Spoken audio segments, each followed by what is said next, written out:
మాయల మరాఠీ చేష్టలు మాని ప్రచార ఆర్భాటాలకు పోకుండా రైతులను ఆదుకునేటువంటి విధంగా చర్యలు చేపట్టాలని చెప్పి మేము డిమాండ్ చేస్తున్నాం.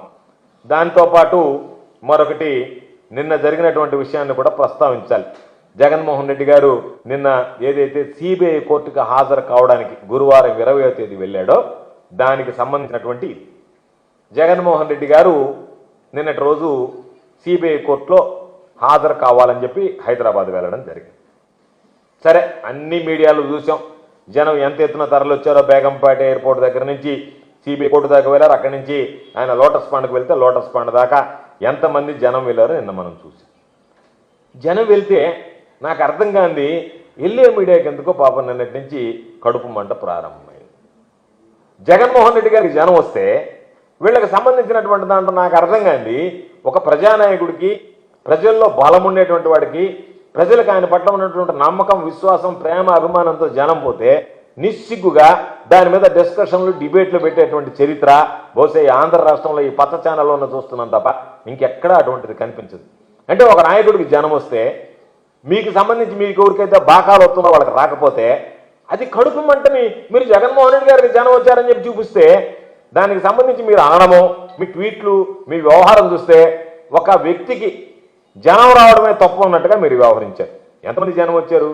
ఆయన దగ్గరకు వచ్చినటువంటి జనం ఆయన చూడాలని, ఆయనకి చెయ్యి కలపాలని చెప్పి ఈరోజు ఎగబాకితే దానికి సంబంధించినటువంటి పాపం పోలీసులు కూడా వాళ్ళని కంట్రోల్ చేయడానికి ఇబ్బందులు పడేటువంటి పరిస్థితి ఏర్పడితే దాని మీద మీరు రకరకాలైనటువంటి మాటలు మాట్లాడడం నేను అనుకున్నా ఈ పచ్చ మీడియాకి నిజంగా అంతకుముందు పిచ్చి ముదిరిందేమో, అంతకుముందు పైత్యం ఉండేది, ఆ పైత్యం కాస్త ముదిరి పిచ్చెక్కిందేమో అని చెప్పి వాళ్ళు మాట్లాడేటువంటి అవాకులు చవాకులు, జగన్మోహన్ రెడ్డి గారికి జనం రావడానికి వాళ్ళు వెలకెక్కినటువంటి అక్కసు, ఇంతమంది జనం ఎట్లా వచ్చారని చెప్తారు. ఇంతమంది జనం ఎలా వచ్చారంటే దానికి ఎవరు చెప్పాలా?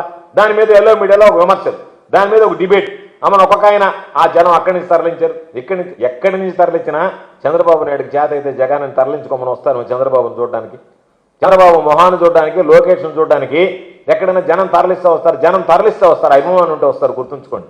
కాబట్టి మీకు అది తెలుసు ఏమని, చంద్రబాబు నాయుడు జనాన్ని చూస్తే చంద్రబాబు నాయుడు ముఖాన్ని చూస్తే జనం చేదరించుకుంటారు, రారు. కాబట్టి జగన్మోహన్ రెడ్డి గారికి జనం రావడమే తప్పు. ఆ రాకుండా నియంత్రించాలని ఎక్కడికన్నా వస్తే ఇక్కడ పర్యటనలు పెడితే మీరు నియంత్రిస్తున్నారు, ఇబ్బందులు పెడుతున్నారు. ఆయన బేగంపేట ఎయిర్పోర్ట్లో సిబిఐ కోర్టుకు హాజరవడానికి వెళ్తే దానికి సంబంధించి జనం తరలిస్తే దాని మీద మీ కడుపు అంటే అసలు ఇది నిజంగా చెప్పాలంటే ఎక్కడ లేనిటువంటిది. ఒక తోక పత్రిక అయితే రాసింది, లోటస్ పాండ్లో జనం లేరు, వెలవలపోయాడని చెప్పి. ఒక పక్కేమో ఎయిర్పోర్ట్లో లోటస్ పాండ్లో జనం చూస్తే మళ్ళా దాని తర్వాత దాని గురించి మాట్లాడడం మానిపోయారు. ఇంకా టీడీపీ ఆఫీసులో ప్రెస్ మీట్లు పెట్టి రకరకాలైనటువంటివన్నీ సంధించారు దాని మీద. ఈ జనం ఎందుకు వచ్చారు, ఎక్కడి నుంచి వచ్చారు, ఎవరు వచ్చారు, ఏం చేస్తుంది పోలీసులు తప్పట్టేటువంటి పరిస్థితి. అంటే ఆంధ్ర రాష్ట్రంలో ఏ విధంగా అయితే జగన్మోహన్ రెడ్డి గారి పర్యటనకు జనం రాని కూడా చెదరగొడుతున్నారో తెలంగాణ ప్రభుత్వం కూడా పనిచేయాలి కదా. మీరు చేయకుండా ఉన్నారంటే పోలీసులు అసమర్థత కదా. జగన్మోహన్ రెడ్డి గారికి జనం రానివ్వకూడదు, ఫిల్టర్ చేయాలి కదా, బ్యారికేడ్లు పెట్టాలి కదా, రోడ్లు తవ్వాలి కదా, ఏదో ఒక విధంగా ఆపాలి కదా అనేటువంటి ఆలోచన. అన్నీ జగన్మోహన్ రెడ్డి గారికి స్వచ్ఛందంగా తెరలు వస్తారు. ఆయన మన ఉంటున్న అభిమానం అది. మిమ్మల్ని చూస్తే మీ మొక్కలు ఒకరిని చూస్తే పెట్టబుద్ది, ఒకరిని చూస్తే కొట్టబుద్ది. జగన్మోహన్ రెడ్డి గారిని చూస్తే పెట్టబుద్ది, మిమ్మల్ని చూస్తే కొట్టబుద్ది. మిమ్మల్ని చూస్తే జనం చేదరించుకుంటున్నారు, జనం వెళ్ళిపోతున్నారు. ఆ వాస్తవాన్ని మీరు జీర్ణించుకోలేక, దాన్ని భరించలేక, ఆ నిజాన్ని మీరు ఎంతసేపటికి జగన్మోహన్ రెడ్డి గారి మీద జగన్మోహన్ రెడ్డి గారికి చెక్కు చెదరనటువంటి జనాదరణ ఉంది, అది మరింత పెరిగింది, ఇది వాస్తవము. ఇవి అనేక సంఘటనలు రుజువు చేస్తున్నాయి. జగన్మోహన్ రెడ్డి గారు ఎక్కడికి వెళ్ళినా ఆయన యూరప్ పర్యటన వెళ్ళిన తర్వాత కోర్టుకు హాజరు కావాలనేటువంటి సూచన మేరకు నిన్న హాజరైతే ఒక ఆయన చెప్తున్నాడు, చూసాను నేను 2 బిట్లు సోషల్ మీడియా, పోలీసులు ఏం చేస్తారు ఇంతమంది జనం వస్తే అని చెప్పి అడుగుతున్నాడు. పోలీసులు ఏం చేస్తారు జనం వస్తే? పోలీసులు ఒక నాయకుడికి రక్షణ కల్పిస్తారు, అంతే తప్ప జనాన్ని ఎక్కడ నిలవరించారు. చంద్రబాబు నాయుడికి రాలేదని చెప్పి అయ్యా చంద్రబాబు నాయుడు హైదరాబాద్ విమానాశ్రయాన్ని దిగితే జనం రారు కాబట్టి జగన్మోహన్ రెడ్డి గారు కూడా రావడానికి లేదని చెప్పి పోలీసులు మాట్లాడరు. కాబట్టి ప్రజాదరణ ఉండడమే నేరం అన్నట్టుగా మీరు మాట్లాడడం.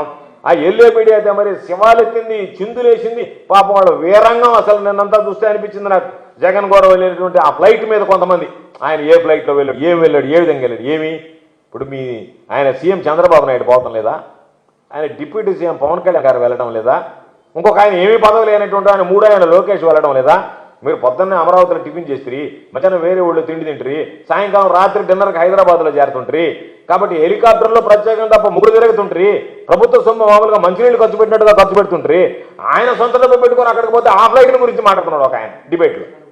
అది కూడా తప్పే. సొంత ఫ్లైట్లో పోయినా తప్పే. మీలాగా మంది డబ్బుతో జలసా చేయడం లేదు కదా. మీరు ముగ్గురు 3 రకాలుగా ఉదయము, మధ్యాహ్నము, సాయంకాలం వేరు వేరు ప్రాంతాలకు పోయి అదేమంటే ఫ్లైట్లో నుంచి వీడియోలు, ఫ్లైట్లో నుంచి ఫోటోలు, ఫ్లైట్లో నుంచి షూటింగులు బ్రహ్మాండంగా ఉన్నారు మీరు. అదేవిధంగా మిగతా వాళ్ళు ఆయన సొంత డబ్బు పెట్టుకోకపోతే మీకు బాధ్యత నాకు అర్థం కావడంలే. అదేవిధంగా మీ గ్రాఫ్ కుప్పకూలింది. తెలుగుదేశం పార్టీ చంద్రబాబు నాయుడు గ్రాఫ్ పడిపోయింది. అత్యంత చెత్త ప్రభుత్వం అని చెప్పి ఈరోజు తెలుగుదేశం పార్టీకి సంబంధించినటువంటి వాళ్ళే ప్రెస్ మీట్లో మాట్లాడుతున్నారు. ఇదో ఒక పాట పడినా నేను ఏ విధంగా మీరు కార్యకర్తలు చూస్తున్నారని మీ నాయకుడు ఒకటి పెట్టాడు తెలుగుదేశం వాడే మీడియాలో.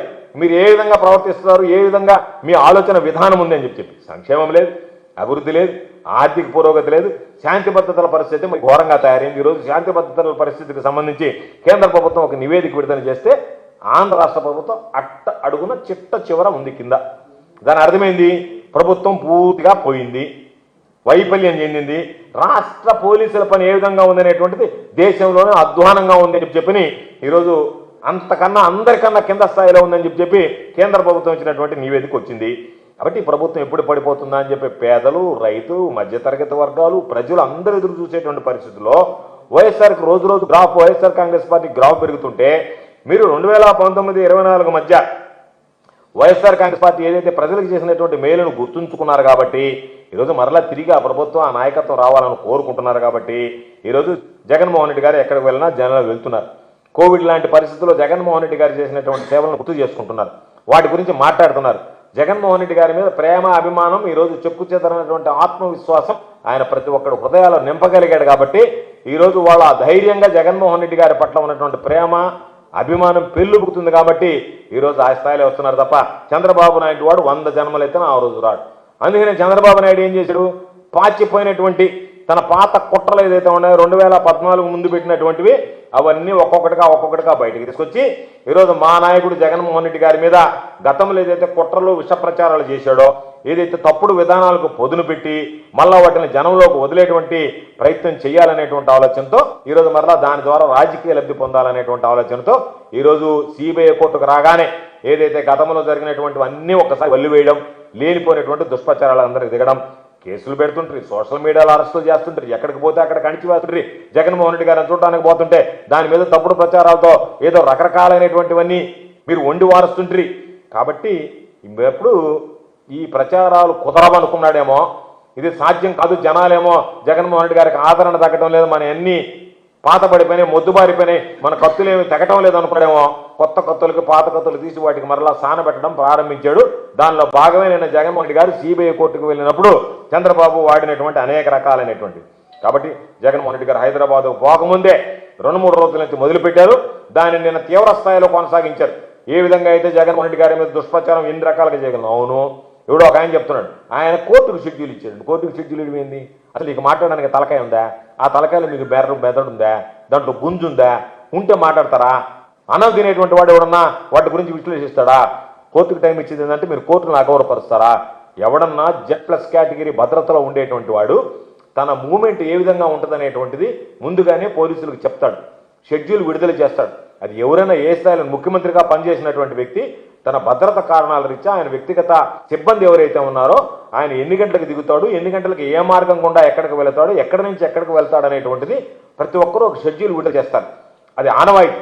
అది భద్రతా రీత్యా ఆ అధికారులకి, పోలీసు అధికారులకు ముందస్తు సమాచారం ఇస్తే వాళ్ళు అవసరమైనటువంటి జాగ్రత్తలు తీసుకుని ఆయన పర్యటించేటువంటి ఆ జోన్ని స్టెరిలైజ్ చేస్తారు. దానికి సంబంధించి ముందుగా భద్రతా చర్యలు చేపడతారు. దానికి సంబంధించి షెడ్యూల్ ఇస్తే కోర్టుకు జగన్మోహన్ రెడ్డి గారు షెడ్యూల్ ఇచ్చారని చెప్పి ఏదన్నా తలకాయ ఉండేటువంటి వాడు మాట్లాడుతున్నాడా, తలకాయ లేకుండా మాట్లాడుతున్నారా? అసలు మీకు మెడల మీద తలకాయలు ఉన్నాయా? ఆ తలకాయలు ఏమైనా మీరు బొమ్మలు పెట్టుకుని మాట్లాడుతున్నారా అన్నట్టుగా ఉంది తప్ప మరొకటిగా అనిపించటం లేదు. కాబట్టి దాని మీద మరలా పోస్టింగ్స్, రకరకాలైనటువంటి మాటలు. మన ఎవడో ఒకటి చూసాడు పోస్టింగ్, విజయవాడలో మావోయిస్టులు వస్తే చంద్రబాబు నాయుడిని హతమొందించడానికి పాపం జగన్మోహన్ రెడ్డి గారు మావోయిస్టులను విజయవాడకి. సిగ్గుందా మీకు మాట్లాడడానికి? సిగ్గు, శరము ఉండేటువంటి వాళ్ళు ఆ పోస్టింగ్ పెడతారా? వాడు ఏదైనా కడుపుకు అన్నం తినేటువంటి వాడు. మీ ప్రభుత్వం మీ చేతిలో ఉంది, మీరే విచారిస్తున్నారు, లేనిపోని కేసులు ఎక్కడెక్కడో లింకప్ చేసి పెడుతున్నారు. అటువంటిది ఏదన్నా ఒక్క రూప పొగొస్తే మీరు వదిలిపెడతారా? ఎక్కడెక్కడ వాళ్ళందరినీ మామూలుగా మిగిలినటువంటి వాళ్ళు ఉన్నారు కదా. ఇప్పుడు నేను అయిపోయాను, జోగి రమేష్ అయిపోయాడు, వల్లభనేని వంశీ అయిపోయాడు, మిగిలిన వాళ్ళందరినీ ఈ కేసులు ఇరికిచ్చిన వాళ్ళు కదా. మావోయిస్టు కేసుల్లో ఇట్లన్నింటిలో ఇరికించడానికి మీరు సిద్ధంగా ఉన్నారు కదా. లేనిపోని కేసులు ఇట్లా ఆ మాట మాట్లాడినటువంటి వాడు, ఆ పెట్టినటువంటి వాడి మీద చర్యలు తీసుకోవాల్సింది పోయి మీరు ఏదన్నా మనవాడు మాట్లాడితే ఉన్న వాస్తవం చెప్తే ఏమో ఎగిరిగిరి పడి వాళ్ళ మీద కేసులు పెట్టి పాపం ఆ కారుమూరి వెంకటరెడ్డిని తాడిపత్రికి తీసుకుపోయి ఆ మ్యాజిస్ట్రేట్ దగ్గర చివాట్లు పెట్టుకుని వదిలిపెడితే ఎన్నిసార్లు కోర్టులు మీకు చివాట్లు పెట్టినా, న్యాయస్థానాలు మిమ్మల్ని చీకుట్టినా, మిమ్మల్ని సంబంధించి మీరు చేస్తున్నటువంటి పనులు తప్పు పట్టినా మీకు ఏమాత్రం సిగ్గు లేకపోయా మీరు మాట్లాడేటువంటి మాటలు మాట్లాడుతూనే ఉంటారు. చంద్రబాబు నాయుడు రాజకీయాలకు కొత్త కాదు, 4-5 దశాబ్దాలుగా ఉన్నాడు, 4 సార్లు ముఖ్యమంత్రి అయ్యాడు. ఏ రోజైనా ఎలక్షన్లో ఒంటరిగా పోటీ చేశాడా? చెయ్యడు, చెయ్యలేడు, చేసే ధైర్యం లేదు, చేస్తే అధికారంలోకి రాడు. అటువంటి వ్యక్తి ఈరోజు ఎవరో ఒకరు తోడు కావాల్సిందే, తోడు ఉండాల్సిందే. కాబట్టి ఆయన ఆలోచన అంతా ప్రత్యర్థుల మీద ఒక పక్క తోడు పెట్టుకోవడం, ప్రత్యర్థుల మీద తన చుట్టూండేటువంటి వ్యవస్థ ద్వారా ఏదో ఒక విధంగా దాడి చేయడం, వాటిలో రకరకాలైనటువంటి కుట్రలు కుతంత్రాలు ప్రయోగించడం, దాని మీద తప్పుడు ప్రచారం చేయడం తప్ప చంద్రబాబు బ్రతుకంతా ఇంతే కదా, చంద్రబాబు జీవితం అంతా ఇదే కదా. ఈ 4-5 దశాబ్దాల్లో చంద్రబాబు నాయుడు ఎక్కడన్నా నీతిగా నిజాయితీగా వ్యవహరించినటువంటి సందర్భాలు ఉన్నాయా? మచ్చుకు కానరావే, ఎక్కడ చూసినా కూడా ఒక్క దగ్గర కూడా కానరాదే. కాబట్టి 2014 ముందు ఏదైతే చంద్రబాబు కుట్రలు చేశాడో, కాంగ్రెస్కి వ్యతిరేకంగా పుట్టినటువంటి పార్టీ తెలుగుదేశం పార్టీ. రామారావు గారు అనేక సందర్భాల్లో చెప్పాడు, కాంగ్రెస్ పార్టీ విధానాలకు వ్యతిరేకంగా తెలుగుదేశం పార్టీ ఆవిర్భవించింది అని చెప్పి. నువ్వు ఏ కాంగ్రెస్తో మిలాఖత్ అయ్యి వాళ్ళతో కలిసి జగన్ గారి మీద కేసులు పెట్టించి ఎర్రనాయుడు, అశోక్ గజపతిరాజు దగ్గర ఫిర్యాదులు చేయించి దాని ద్వారా కాంగ్రెస్ పార్టీ అధికారంలో ఉన్నప్పుడు జగన్మోహన్ రెడ్డి గారిని ఇబ్బందులు పెట్టినటువంటి వాళ్ళు మీరు. కాబట్టి ఇదే పత్రికలు, ఇదే మీడియా చంద్రబాబు ఈరోజు ఆ రోజు ఏదైతే చంద్రబాబు అందరూ కలిపి జగన్మోహన్ రెడ్డి గారి మీద వ్యక్తిత్వ హననానికి లేనిపోయినటువంటి చేయనటువంటి సంబంధం లేనటువంటి వాటిల్లో మీరు ఏ విధంగా వ్యక్తిత్వ హననానికి కొనుక్కున్నారనేటువంటిది ప్రత్యక్షంగా అందరం చూసాం. అన్నిటిలో వాటన్నింటిని భరించాడు జగన్మోహన్ రెడ్డి గారు, ఓర్చుకున్నాడు. చేసినటువంటి మీరు తప్పులు కుట్రలు అన్నింటికి తట్టుకొని నిలబడగలిగాడు. దానివల్ల నిలబడగలిగాడు కాబట్టే దేశం మీలో ఏ నాయకుడి మీద జరగనటువంటి దాడి జగన్మోహన్ రెడ్డి గారి మీద జరిగినా, మీరు ఎన్ని తప్పుడు ప్రపారాలు చేసినా రాజకీయ అస్థిరతకి గురి కాకుండా ఈరోజు నిలబడి ప్రజల్లో సంపాదించుకున్నటువంటి వ్యక్తి. కాబట్టి ఈరోజు ఒక్కసారి మీరు చూస్తే నియంత్ర స్వభావంతో వ్యవహరించేటువంటి వాళ్ళు, కాంగ్రెస్ టీడీపీలో ఉండేటువంటి వ్యవస్థలు, మీకు మద్దతు ఇచ్చేటువంటి వ్యక్తులు అందరినీ అడ్డం పెట్టుకుని ఈరోజు జగన్మోహన్ రెడ్డి గారి మీద మీరు రకరకాలుగా పెడితే జగన్మోహన్ రెడ్డి గారు పర్వతంలాగా నిలబడడు. జగన్మోహన్ రెడ్డి గారు ఆ పర్వతం కింద పేద బిక్కి మధ్య తరగతి వర్గాలకు సంబంధించి ఆసరాగా అండగా నుంచి నీడనిచ్చాడు. అత్యంత జనాదరణ కలిగినటువంటి నాయకుడిగా ఎదగగలిగాడు.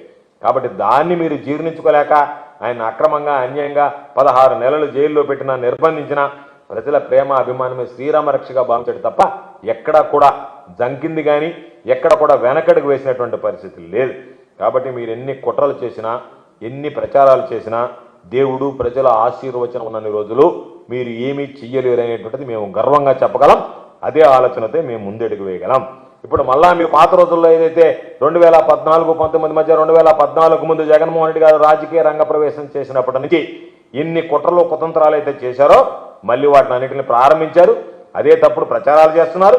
అయినా సరే మరలా చెప్తున్నాం, మొన్న ఏ విధంగా అయితే 2019లో ఘన విజయం సాధించామో రాసి పెట్టుకోండి, 2029లో కూడా అదే తిరిగి చరిత్ర ఇంకా బ్రహ్మాండమైనటువంటి సీట్లు ఎక్కువ మెజారిటీతో గెలిచేటువంటి పరిస్థితులు ఉంటాయి. దాంట్లో ప్రజలు మాకు అండగా ఉంటారని చెప్పడానికి ఈరోజు ప్రజలు తరలి వస్తున్నటువంటిదే ఒక నిదర్శనం. కాబట్టి అందులో ఎటువంటి సందేహం లేదు అని చెప్పి మీ అందరికీ తెలియజేస్తూ, అధికారంలో లేకపోయినా ఈరోజు వైఎస్ఆర్ కాంగ్రెస్ పార్టీ కార్యకర్త గర్వంగా ప్రజల దగ్గరికి వెళ్ళి ఇదిగో మా హయాంలో ఇది మేము చేసామని చెప్పుకోగలుగుతున్నాం. అందుకే ఏ ర్యాలీ పెట్టినా, ఏ కార్యక్రమం పెట్టినా, ఈరోజు మెడికల్ కాలేజీ ప్రైవేటీకరణకు సంబంధించి నిరసనగా కోటి సంతకాల సేకరణ పెట్టినా ప్రజలు కోకొల్లలుగా వస్తున్నారు. మీరు మీ నాయకులు ఈరోజు అధికారం ఉండి కూడా ప్రజల్లోకి ముఖం చూపించలేనటువంటి దీనమైనటువంటి పరిస్థితుల్లో ఉన్నారనేటువంటి విషయాన్ని గుర్తుంచుకోండి. ఇంకనైనా సరే మీ వైఖరిని మార్చుకోండి. ఇటువంటి తప్పుడు ప్రచారాలకు అడ్డుకట్ట వేయండి తప్ప జగన్మోహన్ రెడ్డి గారి ప్రజాదరణతో కడుపు మంటతో లేనిపోయినటువంటి డిబేట్లు, లేనిపోయినటువంటి ప్రెస్ కాన్ఫరెన్స్లు, లేనిపోయినటువంటి పోస్టులు చూస్తే నేను గతంలో చెప్పినట్టుగానే జగన్మోహన్ రెడ్డి గారి మీద మీరు చేసేటువంటి విమర్శలు ఆకాశం మీద భూమి వేస్తే తిరిగి మీ ముఖాన పడుతుందనేటువంటి చందంగా తారిందనేటువంటి విషయాన్ని గుర్తు చేస్తూ, జగన్మోహన్ రెడ్డి గారు ఎక్కడికి వెళ్ళినా సరే అత్యంత జనాకర్షణ కలిగినటువంటి నాయకుడు. మీలాగా ఉండేటువంటి నాయకుడు కాదు. మీలాగా జనాలు మిమ్మల్ని చూస్తే పారిపోతారు, జగన్మోహన్ రెడ్డి గారిని చూస్తే హక్కును చేర్చుకుంటారు. కాబట్టి దానివల్ల వచ్చినటువంటి జనం ఆ అభిమానాన్ని తట్టుకోలేక మీరు మాట్లాడేటువంటి మాటలు మీ విజ్ఞతగా వదిలేస్తున్నాం. ప్రజలు మిమ్మల్ని ఏ విధంగా చీకొడతారో ఒక్కసారి ఆలోచన చేయవలసిందిగా మిమ్మల్ని కోరుకుంటున్నాను. Please subscribe Dot News.